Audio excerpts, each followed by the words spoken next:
The London rain fell with a mournful rhythm that night, soft yet relentless, tapping against the old brick townhouse on Kensington Crescent. Inside, Thomas Grace sat in silence, staring at the flickering fire. The embers painted his weary face with amber light. 6 months had passed since Eleanor's death, yet her presence still filled every corner of the house. Her perfume clung to the curtains. Her laughter echoed in his memory. Her unfinished novel sat beside the piano. They'd said it was an accident. The car skidding on the icy roads outside Oxford, the collision instantaneous. But something about it never felt right. Eleanor had been careful, methodical, cautious to the point of obsession. The night before she died, she'd kissed him longer than usual, whispered, "I love you, always remember that," and left for her writer's retreat. She never returned. Now, on the evening of their anniversary, Thomas sat alone with a glass of whiskey and a box of her things he couldn't yet bear to open. But as the clock struck midnight, his trembling hands reached for it. Inside were familiar mementos, her silver necklace, her last manuscript draft, and at the bottom a leather-bound diary, its cover faintly embossed with her initials. E.G. A chill ran through him. He had never seen it before. He opened the first page. "If you're reading this, Thomas, then my story is over and yours has only just begun." His heart stopped. The words were addressed to him. "Please don't hate me. What happened to me wasn't an accident. It was a choice, a sacrifice I made to save you." Thomas's breath hitched. The whiskey glass slipped from his hand, shattering on the floor. A sacrifice? Save him from what? He turned the page, desperate for answers, as Eleanor's voice seemed to echo from the ink itself. "You always thought my novel was fiction, but every word was true. It began before we met with the Grayson family, and the curse none of us could escape."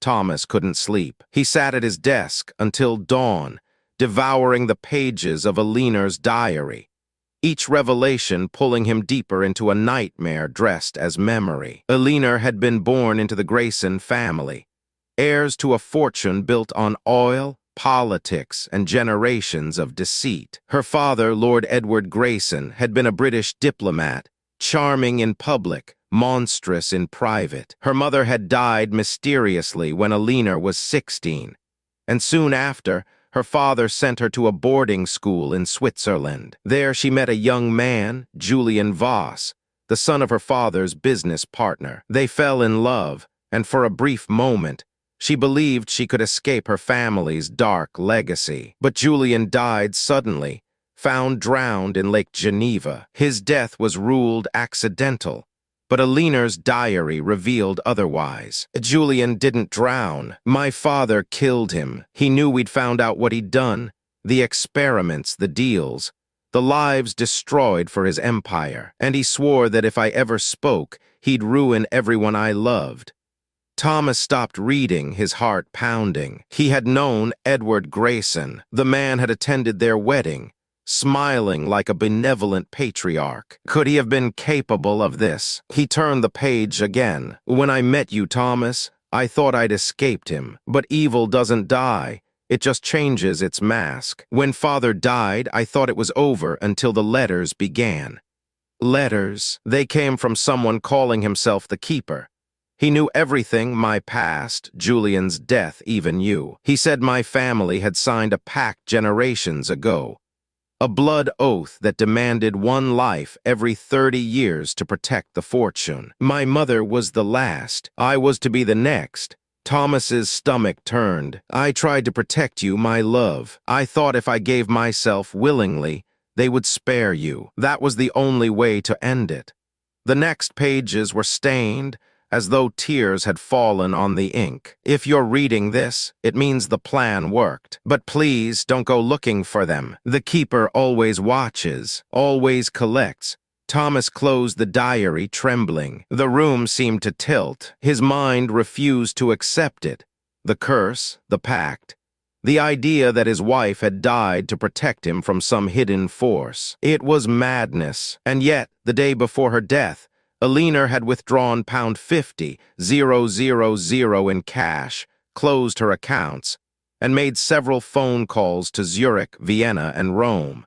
Details he'd noticed but dismissed in grief. Now they were beginning to make a terrible kind of sense. 2 days later, Thomas boarded a plane to Switzerland. The diary had mentioned the Sanctuary, a private chalet near Lake Geneva, the same place Julian had died. He needed answers. When he arrived, the caretaker who met him was an old woman named Madame Renaud. Her eyes flickered with recognition when he said Eleanor's name. "You are her husband," she said quietly. "She told me you might come one day." "She was here," Thomas demanded. "Oh, oui, the night before she died. She came to leave something behind, something she said was for you."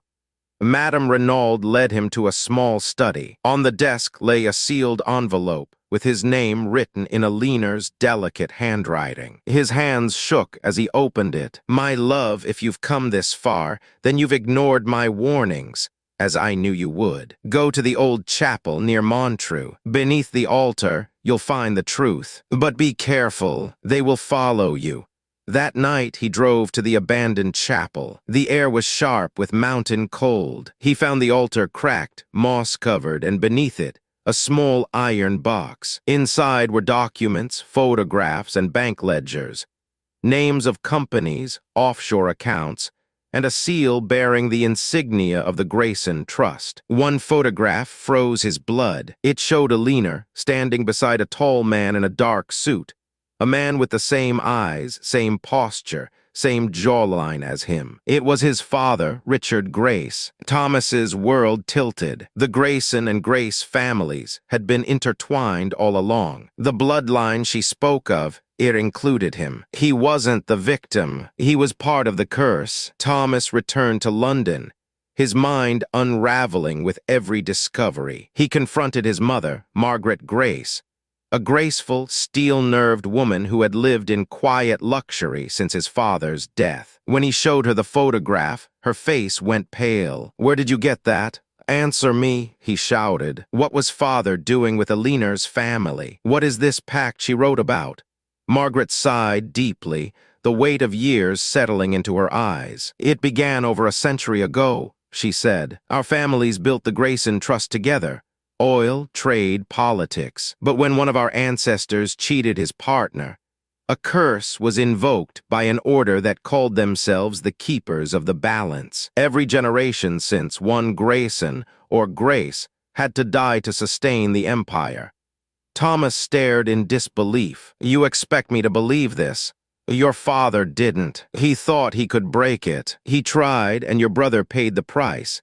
Thomas froze. "Brother, I never had." "Yes, you did," she whispered. "His name was Samuel. He died before you were born. The curse demanded an exchange. Your father offered himself, but they took the child instead. Eleanor knew this. When the time came again, she offered her life to spare yours." Thomas fell to his knees. "She knew, and she didn't tell me." Margaret placed a hand on his shoulder. "She did what love demanded, but love built on curses cannot endure." That night, Thomas read the final pages of Eleanor's diary. "The night I leave, Thomas, know that it's not because I stopped loving you. It's because I love you too much. The keeper said the blood must be willing, so I will give mine. And when it's done, live freely. Never look for me. If you do, they will come for you too." Tears blurred the words as the truth settled like ash in his heart. She had traded her life for his, knowingly, willingly. But what if he could end it? In the months that followed, Thomas began tracing every lead, unraveling the web his wife had died to protect. The Grayson Trust spanned nations, investments in pharmaceuticals, defense contracts, even governments. But at the heart of it all lay the Keepers, an organization older than either family, whose reach extended into the highest circles of power. They weren't mystical cultists.